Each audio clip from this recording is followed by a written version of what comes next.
அரசாங்கம் கொழும்பு மாவட்டத்துக்குள்ளே கம்பா மாவட்டத்துக்குள்ளே எரிபொருள் தட்டுப்பாடு வராத வகையாக உங்களுடைய எரிபொருள் நிலையங்களுக்கு எரிபொருளை அனுப்பி கொண்டிருக்கிறீங்க. ஆனால் வடக்கு கிழக்குலையும் சரி மலையத்திலையும் சரி நான் அறிந்த வகையிலே இப்பவும் தேவையான எரிபொருள் எடுக்கிறதுலே சில இடங்களில் தட்டுப்பாடு இருக்கு.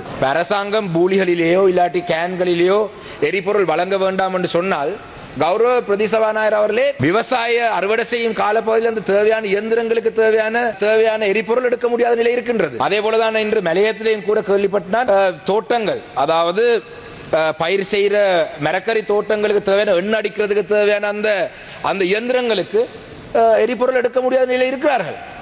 இவ்வாறான மக்களுக்கு பெரும் கஷ்டத்துக்கு மத்தியிலே மக்கள் வாழ்ந்து கொண்டிருக்கும் பொழுதுதான் ஒரு விடயத்தை சொல்ல வேண்டும்.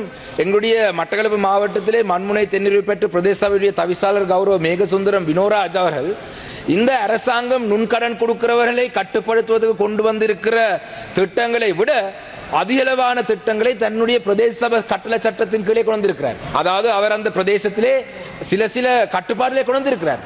இந்த அரசாங்கத்தை விட அவருடைய செயல்பாடு இருக்கு. அதே போலதான் இறுதியாக ஒரு விடயம் நான் நினைக்கின்றேன், இந்த தோட்ட தொழிலாளருடைய சம்பளம் விவகாரம் தொடர்பாக சம்பளம் அதிகரிக்கப்பட்டதாக சொல்லப்பட்டது. சம்பளம் வழங்கப்படுவதா இல்லையான்றது எனக்கு தெரியாது. ஆனால் கௌரவ பிரதி சபாநாயகர் அவர்கள் இன்று முன் வரிசையிலே ஒரு அமைச்சர் கூட இல்லை, இரண்டாவது வரிசையிலே ஒரு அமைச்சர் கூட இல்லை.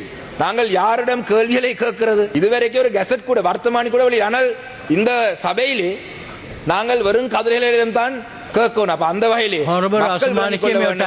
மக்கள் வெறும் கதிரைகளை பாராளுமன்றத்தில் வைக்கிறதுக்கு தான் 3/2 பெரும்பான்மை இந்த அரசாங்கத்துக்கு வழங்கியிருக்கு.